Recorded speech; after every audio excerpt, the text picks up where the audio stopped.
Bismillahirrahmanirrahim. Kita kembali lagi di Robbana Al-Quranic Doa Series.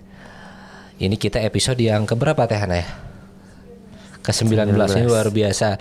Ya memang ternyata yang saya obrolkan kemarin kan ternyata nggak terasa ke saya gitu. Ternyata kita gimana, sudah ada yang tidak terasa. Maksudnya itu saya. gini. Jadi mana? Yang kemarin kita obrolin yang masalah kita Ramadan itu nggak kerasa ya. Oh iya. Gitu. Ternyata saya mengalami gitu.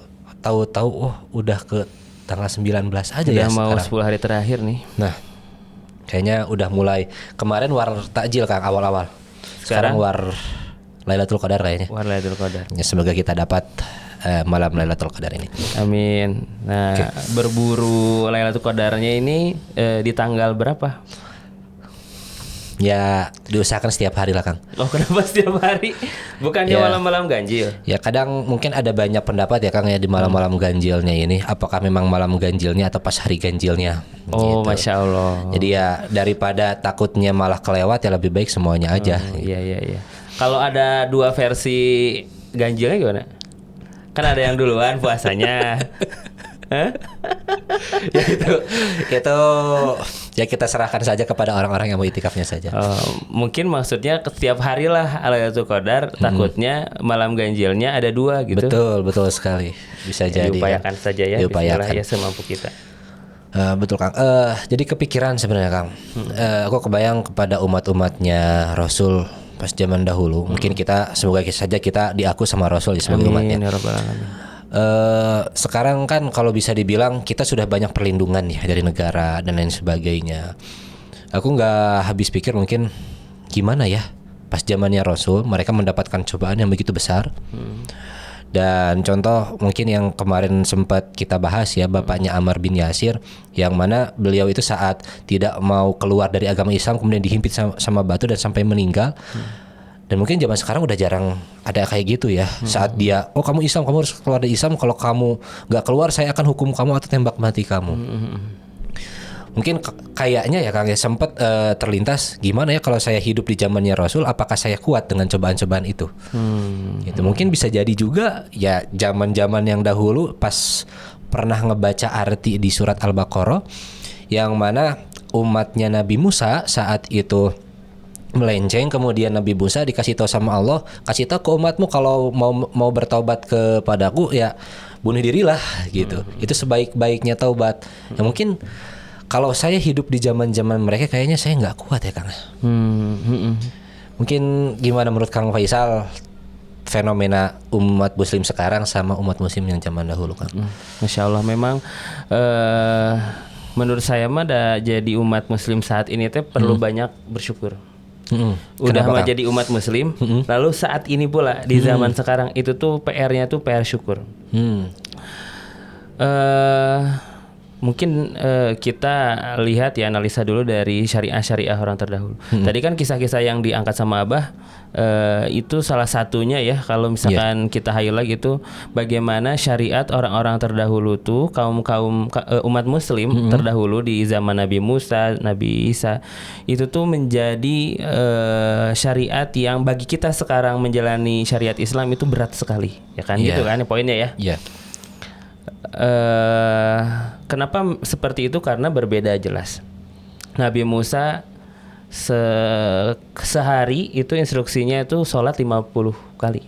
50 kali. 50 kali. Jadi kayaknya kalau kita 5 kali aja kadang suka mohon maaf ya Kang ya agak bolong, agak lupa, agak gimana gitu. Ini 50 kali. 50 kali. Jadi memang instruksi awal yang Allah berikan kepada Nabi Muhammad SAW saat Isra Miraj itu tuh standar Bani Israel sebenarnya.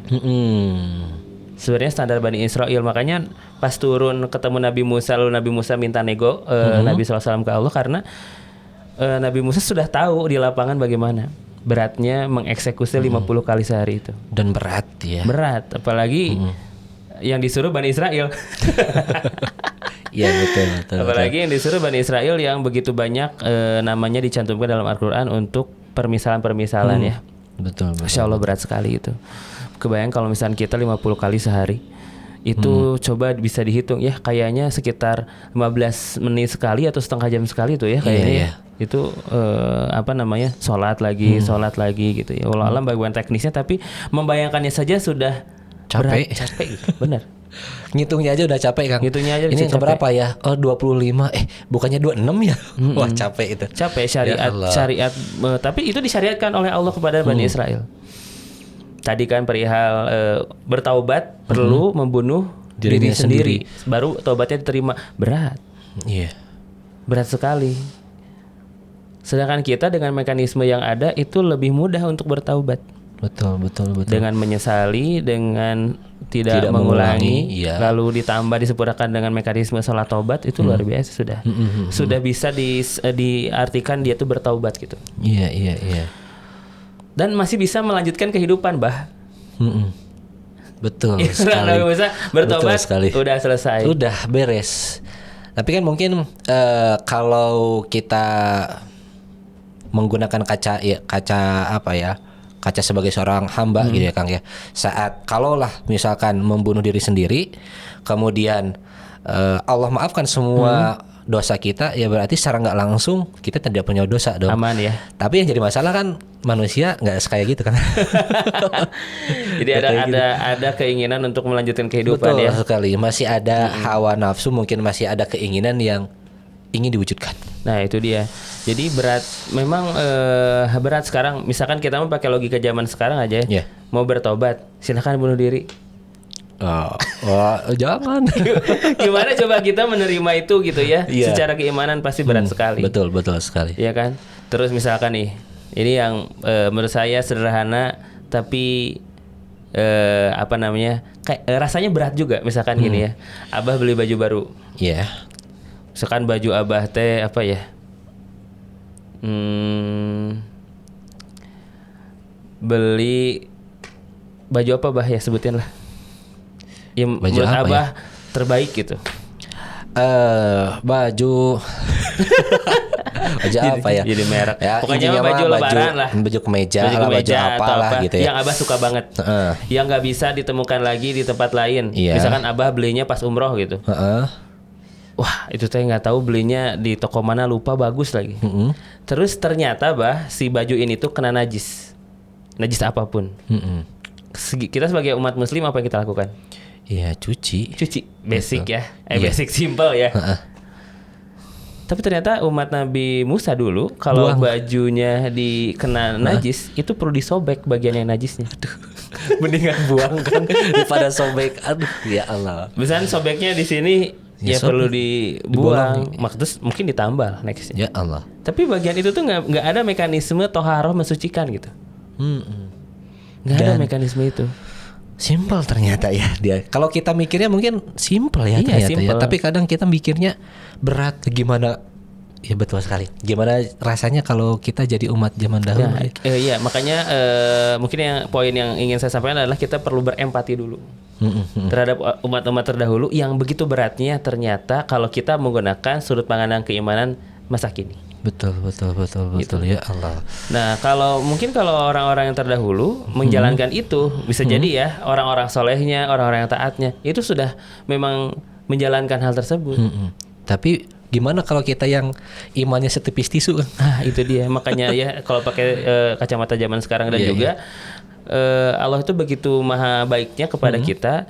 Zaman sekarang tadi ya mekanismenya banyak gitu yang bisa kita gunakan untuk mempermudah kehidupan kita dalam bab tobat, dalam bab toharoh, dalam bab-bab lainnya. Jadi PR-nya bersyukur sih. Iya. Perlu bersyukur gitu, perlu bersyukur. Jadi apa yang Allah perintahkan untuk kita sekarang, seberat apa sih? Gitu ya. Kita perlu berkaca pada orang terdahulu. Itu orang dahulu banyak banget loh gitu syariatnya dan berat banget loh. Kamu Berat banget nggak loh ada itu. syukur-syukurnya gitu. Mungkin itu POV yang sulit untuk dibangun karena mungkin nggak tahu, apalagi kita perlu tahu detailnya seperti apa. Atau mungkin bisa jadi karena nggak kerasa sama kita mungkin kan Tidak ya. ngerasa sama kita, mungkin nggak kepikiran juga. Iya. Tapi kalau misalkan tahu kisah-kisah tadi minimal gitu ya, ada kalanya kita berwudu atau mandi besar atau toharoh itu jadi lebih mensyukuri gitu. Betul. Karena jadi lebih faham ini tuh mudah gitu. Betul. Mungkin bisa dibilang juga kan di dalam syariat Islam zamannya Rasul itu saat kita mencuri mungkin Kang ya, itu ada istilah potong tangan mungkin ya. Kemudian zaman sekarang mungkin dikarenakan dilindungi sama negara, ada aturan-aturannya, bisa jadi tak ada aturan potong tangan lagi mungkin gitu ya. Jadi saya menjadi mikir lagi, Allah, mungkin bisa jadi saya pernah mengambil hak orang lain tanpa terasa. Kalaulah misalkan memang kita masih menggunakan syariat Islam yang pas zamannya itu Nabi Muhammad gitu, mungkin kayaknya tangan saya udah hilang.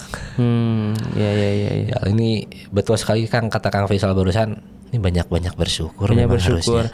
Dan ini juga kita jangan kalau analoginya syariat Islam ya seperti tadi ya. Tapi kalau analogi yang lain, misalkan sekolah. Betul. Peraturan di sekolah zaman dulu sama zaman sekarang mungkin berbeda. Iya, betul sekali Kang. Iya kan? Mungkin bisa ceritakan gimana aturan zaman dulu pas sekolah Kang Faisal? Misalkan dulu ya di pondok gitu ya, yang namanya mungkin pakai rotan atau pemukulan, mungkin saat itu hal yang masih biasa. Kalau sekarang mungkin sudah viral. Iya, betul sekali, betul. Sudah viral gitu kan. Bahkan mungkin mohon maaf ya Kang ya, di kemarin itu ada berita yang mana si anaknya itu diberdirikan atau mungkin mohon maaf bukan diberikan, dijewer. Itu kan sampai lapor polisi Kang. Dijewer lapor polisi. Kan gitu kayaknya makin tingkatan atas tuh makin pendidikan, mungkin peraturan makin ketat untuk membangun SDM yang terbaik mungkin pada zamannya ya. Iya. Jadi ibu kita mungkin berpikir, lihat ketika kita kecil, wah dulu zaman mamah mah lebih berat gitu. Wah dulu mah gimana, diceritakanlah dengan bahasa nostalgianya, dulu mah gitu. Dulu mah, betul. Dulu mah. Iya enggak? Betul. Nah, jadi kita perlu punya sudut pandang itu juga gitu ya. Bahwasanya peraturan-peraturan terdahulu memang berat. Sekarang mah perlu disyukuri jadi lebih ringan. Betul. Bisa jadi Allah memang menciptakan semua hal tersebut itu karena melihat orang-orangnya juga emang mampunya segitu gitu, betul. Kan Al-Baqarah 286 ini awalnya kan la yukallifullahu nafsan illa wus'aha. Betul. Baru nanti kan ada Robbana la tu'akhidna, langsung lanjut Robbana wala tahmil yang sekarang akan kita bahas. Jadi itu adalah turunan semuanya itu dalam ruang lingkup. Sebenarnya Allah tidak zalim kepada kita, dan Allah memberikan beratnya ujian, memberikan beratnya syariat. Itu memang sesuai dengan kapasitas yang kita miliki gitu. Ya, mungkin aku mau garis bawahi barusan kata Kang Faisal. Ya mungkin bisa jadi ketahanannya orang waktu dulu dengan orang yang sekarang itu berbeda. Mungkin ada sekarang kita mulai muncul ada istilah mental health. Mungkin zaman dahulu kalau bisa, kalau ada gitu ya, mental health kayaknya udah gempar banget gitu. Sekarang gempar juga karena memang sudah ada ilmunya. Gitu. Lebih detail, lebih spesifik. Betul gitu. Ya. Semakin bersyukur kita hidup di zaman sekarang harusnya gitu. Nah, makanya di Al-Baqarah 286 ini doanya salah satunya setelah Robbana, kemarin gimana Bah? Yang Robbana la tu'akhidna in nasina aw akhtana. Sekarang lanjutnya kan Robbana wala tahmil alaina isron kama hamaltahu 'alal ladzina min qablina. Artinya Robbana ya Tuhan kami, Robbana wala tahmil alaina, ya Allah janganlah engkau bebani kepada kami. Isrong itu adalah beban yang sangat berat. Beban yang sangat berat. Isrong kama hamal tahu, seperti orang-orang terdahulu itu memikul beban berat tersebut. Kama hamal tahu alal ladzina min qablina, orang-orang terdahulu yang mengemban itu. Jadi setiap generasi ada kemampuannya masing-masing. Dan setiap turunan generasi itu pasti akan berkurang kemampuannya dalam tanda kutip ya. Karena apa? Karena doanya pun demikian. Orang zaman dulu Nabi Musa seperti itu, sekarang ya Allah kita jangan berat-berat kayak dulu deh gitu. Karena la yukalliful nafsan illa wus'aha tadi. Mungkin bisa jadi setiap generasi berkurang beberapa persen bebannya, kurang lagi kurang itu, lagi gitu ya. Allah lemahkan di satu sisi, Allah kuatkan di sisi yang lain. Betul. Pasti. Betul. Tapi gitu. Mungkin nggak sih Kang, Allah memberikan keringanan gitu ya, keringanan yang sebegitu banyaknya berbanding lurus dengan cobaan yang begitu banyak. Iya, betul. Makanya ujiannya dulu seperti apa Nabi Musa. Ya kan? Ujiannya dulu Firaun loh. Iya. Kita ujiannya siapa? Firaun juga kan. Oh iya, Firaun ya ada ya Firaun. Firaun juga, tapi Firaunnya bukan Firaun yang itu. Gitu. Mungkin bisa jadi yang gila harta sekarang. Oh iya. Tapi saya tuh selalu setuju setiap ada Firaun pasti ada Musa di sana yang berusaha untuk mencari keadilan. Di mana di sana ada Namrud, pasti ada Ibrahim yang mencari keadilan. Betul sekali. Pasti. Siapapun Firaunnya sekarang, semoga ada pihak-pihak yang usaha yang lain gitu Kang ya. Iya, untuk untuk memperjuangkan tauhid dan juga keadilan. Amin ya Allah ya Rabbal alamin. Dan mungkin bisa kita simpulkan ya Kang ya, semoga Allah kuatkan kita. Semoga kita pun sebagai umatnya Nabi Muhammad yang hidup di zaman sekarang ini, Allah buat kita untuk mudah mensyukuri atas apa-apa yang terjadi. Terkhususnya mungkin keringanan-keringanan yang Allah berikan kepada umat Nabi Muhammad pada saat ini. Sama satu lagi aku pernah dengar ini Kang. Umat Nabi Muhammad yang zaman sekarang itu beruntung. Beruntung karena Allah ciptakan dengan umur yang pendek, dikarenakan agar tidak banyak-banyak berbuat dosa. Mungkin sebuah kesyukuran juga mungkin ya untuk orang-orang yang umurnya pendek, bukan sebuah musibah, tapi itu bisa jadi sebuah kesyukuran karena Allah membatasi maksiat yang akan kamu lakukan di umur-umur yang selanjutnya.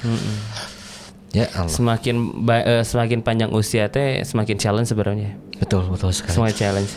Ya Allah. Jadi ya walaupun hidup 1000 tahun, kalau tak sembahyang apa gunanya, nyambung Kang. 2 lagu Kang yang nyambung. Ya, umur yang panjang mah itu anugerah dari Allah. Kita sebagai yang diberi umur panjangnya perlu benar-benar berjuang gitu ya. Betul. Tapi itu kesempatan juga. Banyaknya ibadah seseorang di dunia itu bisa menambah bagaimana peningkatan derajat di akhirat. Kan ada cerita nih saat terakhir ya, hadis. Jadi intinya di hadis tersebut adalah ada 2 orang yang satu meninggal duluan syahid, ada yang satu enggak syahid tapi meninggal 1 tahun setelahnya. Lalu mana yang duluan masuk surga? Mana yang lebih utama derajatnya saat itu? Kayaknya yang syahid Kang. Nah ternyata diceritakan saat itu yang syahid ini ternyata bisa dikalahkan oleh orang yang 1 tahun setelah beliau syahid. Syahid memang punya keutamaan tersendiri ya. Betul. Tapi dalam hadis ini memperlihatkan bahwasanya ibadah 1 tahun ini juga luar biasa gitu. Bisa bahkan mengalahkan, bahkan bisa melampaui gitu yang syahid. Kenapa? Nabi SAW bilang bukankah dia sholat, bukankah dia zakat, bukankah dia berpuasa. Jadi ibadah-ibadah itu luar biasa bisa meningkat, menyaingi hal tersebut gitu. Ya salam. Berarti kembali lagi kayaknya ke episode yang sebelum-sebelumnya, kita coba ambil hikmah dari setiap kejadian yang ada. Jangan sampai kita terlalu merenungi atau mungkin bahkan sampai berputus asa atas rahmat-rahmat yang Allah berikan kepada kita. Masya Allah, kita akan coba ulangi ya Kang ya doanya. Bismillahirrahmanirrahim. Ini masih sama ya di surat Al-Baqarah ayat 286. Bismillahirrahmanirrahim. Rabbana wala tahmil alaina isran kama hamaltahu alal ladina min qablina. Sekian dari kita. Untuk penutupnya jangan lupa berdoa.